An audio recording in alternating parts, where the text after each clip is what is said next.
जरा सोचिए, क्या ऐसा हो सकता है कि किसी से बिना एक शब्द भी बात किए ये समझ आ जाए कि उसके मन में आखिर चल क्या रहा है या वो कैसा महसूस कर रहा है? आज हम अमित की कहानी के जरिए इसी कमाल की कला को समझने वाले हैं। अमित एक ऐसा इंसान जिसने किताब की मदद से लोगों के अनकहे विचारों को पढ़ना सीख लिया। सच कहूं तो ये किसी सुपर पावर को हासिल करने से कम नहीं है। और यही वो सवाल था कि दूसरों के मन में क्या चल रहा है, जो the art of reading minds नाम की किताब का बेसिस था।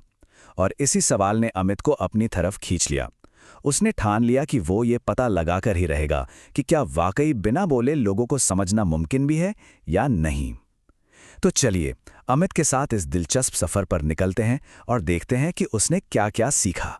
तो अमित की यात्रा का सबसे पहला पड़ाव था एक, कह सकते हैं, चौंकाने वाला सच समझना। और वो सच ये था कि लोगों के शब्द वो अक्सर पूरी कहानी नहीं बताते। असली कहानी तो उनका शरीर कहता है। और इसी को कहते हैं नॉन वर्बल कम्युनिकेशन, यानी गैर मौखिक संचार की शक्ति। किताब की यही बात अमित को सबसे ज्यादा दिलचस्प लगी कि अगर कोई इन नॉन वर्बल साइंस, इन इशारों को समझना सीख लेना, तो ये तो एक ऐसी सुपर पावर है जिससे लोगों के लगाए हुए मुखौटों के पीछे की सच्चाई एकदम साफ दिख जाती है। उसके लिए तो मानो जैसे एक पूरी नई दुनिया के दरवाजे ही खुल गए थे। तो भाई, किताबी ज्ञान तो मिल गया था। अब बारी थी इसे असल जिंदगी में आजमाने की। और इसके लिए सबसे अच्छी जगह क्या हो सकती थी? बिल्कुल, उसका अपना ऑफिस। अमित ने अपने ऑफिस को ही अपनी पहली लैब बना लिया। चलिए देखते हैं कि उसने वहां क्या पाया। अमित का पहला सब्जेक्ट बना उसका दोस्त राहुल। जब अमित ने उससे पूछा कि कैसा है, तो राहुल ने कहा, अरे कुछ नहीं, आज का दिन बस बहुत हेक्टिक था। लेकिन अमित की तेज नजरें उसके शब्दों पर नहीं, बल्कि उसके झुके हुए कंधों और घबराहट में अपनी जेब से खेलते हाथों पर थीं। साफ था, मामला सिर्फ ऑफिस के काम का नहीं था। उसके शब्दों और उसकी बॉडी लैंग्वेज में जमीन आसमान का फर्क था। इसके बाद उसकी नजर पड़ी एचआर मैनेजर प्रिया पर। प्रिया ने तो बड़ी सी स्माइल के साथ नमस्ते कहा, लेकिन अमित ने नोटिस किया कि उसका पेन बार बार हाथ से छूट रहा था। ये नर्वसनेस का, घबराहट का एक क्लासिक साइन था। अमित फौरन समझ गया कि उस शांत सी मुस्कान के पीछे कोई बड़ी चिंता छिपी हुई है। कुछ दिनों बाद अमित अपने एक पुराने दोस्त विक्रम के साथ डिनर पर था। विक्रम हंस तो रहा था, लेकिन अमित को उसकी हंसी में कुछ बनावटीपन सा लगा। और फिर उसकी नजर विक्रम की कांपती उंगलियों पर पड़ी। बस अमित को तुरंत समझ आ गया कि जबरदस्ती की हंसी के पीछे कोई बड़ी परेशानी है जिसे विक्रम सबसे छिपाने की कोशिश कर रहा है। लेकिन सुनिए, बॉडी लैंग्वेज तो बस शुरुआत थी। अमित अब एक और गहरे और ज्यादा बारीक लेवल पर जा रहा था। उसने सीखा कि हमारा चेहरा पलक झपकने से भी कम समय में कैसे अनजाने में ही हमारी असली फीलिंग्स पूरी दुनिया को बता देता है। और इन्हें कहते हैं माइक्रो एक्सप्रेशंस। ये चेहरे पर पल भर के लिए आने वाले वो भाव होते हैं जिन्हें कोई चाहकर भी नहीं छिपा सकता। मतलब ये इतनी तेजी से आते और जाते हैं कि नॉर्मली हम इन्हें नोटिस ही नहीं कर पाते। लेकिन अगर इन्हें पकड़ना आ जाए तो किसी के भी मन की सच्ची भावना सामने आ जाती है। अमित के लिए तो ये एक जबरदस्त खोज थी, एक गेम चेंजर।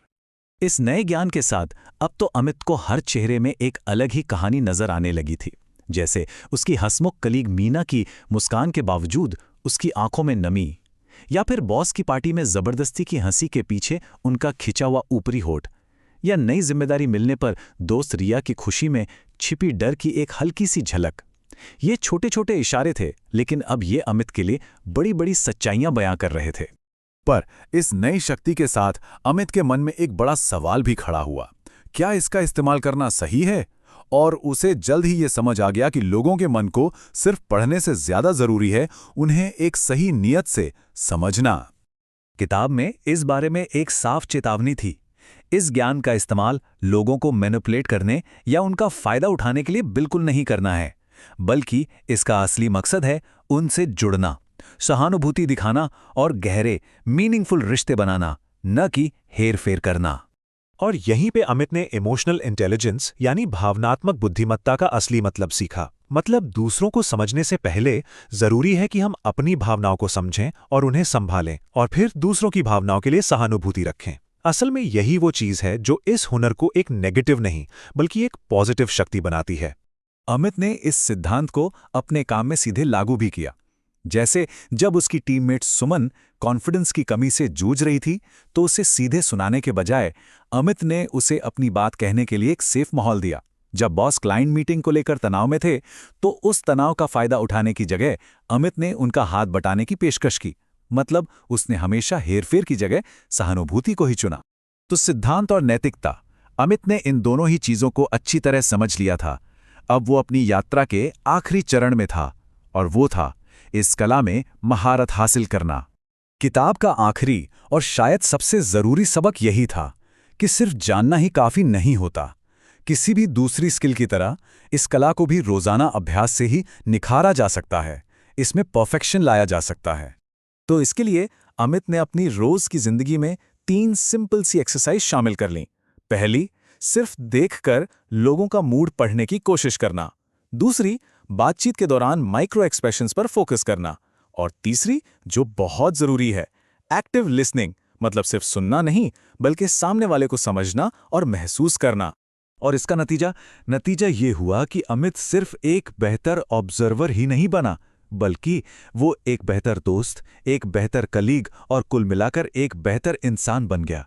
उसके रिश्ते पहले से कहीं ज्यादा गहरे और सच्चे हो गए, क्योंकि अब वो लोगों को सिर्फ सुनता नहीं था बल्कि सच में उन्हें समझता था।